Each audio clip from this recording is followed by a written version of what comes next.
एक समय की बात है। गुरु अपने शिष्य के साथ तीर्थ यात्रा करने के लिए जा रहे थे। कुछ देर चलने के बाद सभी के लिए थकान महसूस होने लगी। थकान के कारण से वो बीच जंगल में रुक गए। परंतु कुछ देर बाद गुरु को कुछ आवाजें सुनाई देने लगी। जब गुरु ने ध्यान लगाकर उस आवाज को सुना तो सबको लगने लगा कि कुछ जोर जोर से कोई व्यक्ति रो रहे हैं। तभी गुरु ने अपने शिष्यों से कहा, हे शिष्यों कि ध्यान लगाकर सुनो, ये आवाज किधर से आ रही है। सभी से परेशान होकर एक दूसरे का चेहरा देखने लगे, क्योंकि उनको कोई भी आवाज सुनाई नहीं दे रही थी। परंतु शिष्यों ने गुरु के कहने के अनुसार कुछ दूरी पर जाकर देखा। फिर गुरु ने एक गहरी कुएं में झांक कर देखा। केवल गुरु को ही उस गहरे कुएं में कुछ लोगों के रोने की आवाज सुनाई दे रही थी। गुरु ने जब उस अंधेरी कुएं में झांक कर देखा तो वहां में 5 लोग बड़ी ही दुर्दशा से बिलख बिलख कर रो रहे थे। परंतु अभी भी शिष्यों को कोई आवाज सुनाई नहीं दे रही थी और ना तो कुछ दिखाई दे रहा था। तब गुरु ने कुल 5 लोगों को मुस्कुराते हुए देखा और उनसे पूछा, भाई तुम किन कर्मों का दंड भोग रहे हो? तब वो 5 व्यक्ति और जोर जोर से बिलख बिलख कर रोने लगे। तब गुरु ने अपने शिष्यों को बताया, यहाँ पर इस कुएं में 5 प्रेत आत्माएं हैं जो बिलख बिलख कर बुरी तरह से रो रही हैं। गुरु की इस बात को सुनकर सभी शिष्य डर गए और वो कांपने लगे।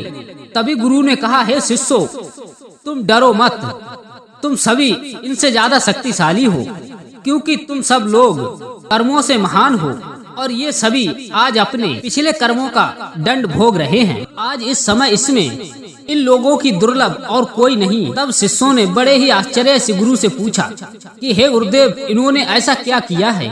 तब पहली प्रेत आत्मा ने जवाब देते हुए कहा, वो पिछले जन्म में ब्राह्मण कुल में पैदा हुआ था और एक ब्राह्मण था और वो गांव-गांव जाकर भिक्षा मांगता था और वो उस भिक्षा को भोग विलास में खर्च कर देता था। और दूसरी प्रेत आत्मा ने जवाब दिया, मैं एक क्षत्रिय था और मैं अपनी शक्ति का दुरुपयोग केवल गरीब और लाचार व्यक्तियों के ऊपर किया करता था और उन लोगों को परेशान करता था। तब तीसरी आत्मा ने जवाब दिया, मैं जात का बनिया था, बस मैं हमेशा खुद के फायदे के बारे में सोचता रहता था। हमेशा मिलावट करके अपनी दुकान का सामान बेचा करता था, जिस कारण से कई लोग मारे गए थे। और चौथी प्रेत आत्मा ने जवाब दिया, मैं एक क्षुद्र था और मैं बहुत ही आलसी था। मैं अपनी जिम्मेदारी से हमेशा बचता रहता था और अपनी माता पिता को कष्ट देता था, उन्हें मारा पीटा करता था और दिन रात नशे में रहता था और हमेशा अपने परिवार वालों को कष्ट पहुंचाया करता था। और पांचवी आत्मा ने अपने बारे में बताया कि मैं एक लेखक था और अश्लील कथाएं लिखता था। मैंने समाज को वासना का पाठ पढ़ाया था। इस तरह से 5 पापी अपने पापों का दंड भोग रहे हैं। मित्रों, सभी आत्माओं ने हाथ जोड़कर गुरु से विनती की कि हे गुरुदेव, आप तो एक गुरु हैं और आप दुनिया वालों को समझाएं। बुराई का रास्ता बहुत ही कष्टदायक होता है और इस बुराई का दंड कई जन्मों तक भोगना पड़ता है। मित्रों, इंसान को अपने किए का फल भोगना पड़ता है, चाहे वो किसी भी जन्म में हो। लेकिन वो जितना दुर्लभ होता है उतना और कोई दुर्लभ नहीं होता। जितना कष्ट झेलते हैं उतना और कोई नहीं झेलता। वो अपने करे की सजा पाते हैं। क्षण भर के कर्मों के कारण कई जन्मों का कष्ट भोगना पड़ता है। एक मनुष्य कितना भी क्यों ना इतराए, नियति उसके कर्म के हिसाब बराबर रखती है।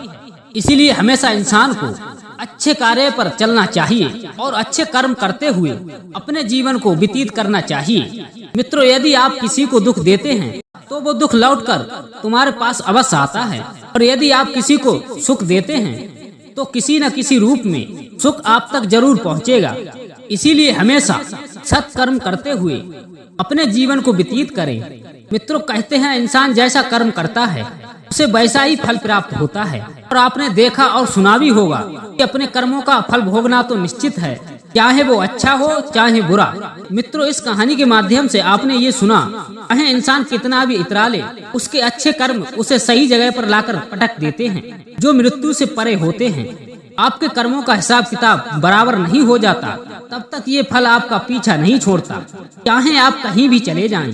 इसीलिए हर एक इंसान को हमेशा सत्कर्म के मार्ग पर चलते रहना चाहिए। अब ये निर्णय आपको करना है कि आप पाप के भागी बनना चाहते हैं या सदाचार के मार्ग पर चलना चाहते हैं।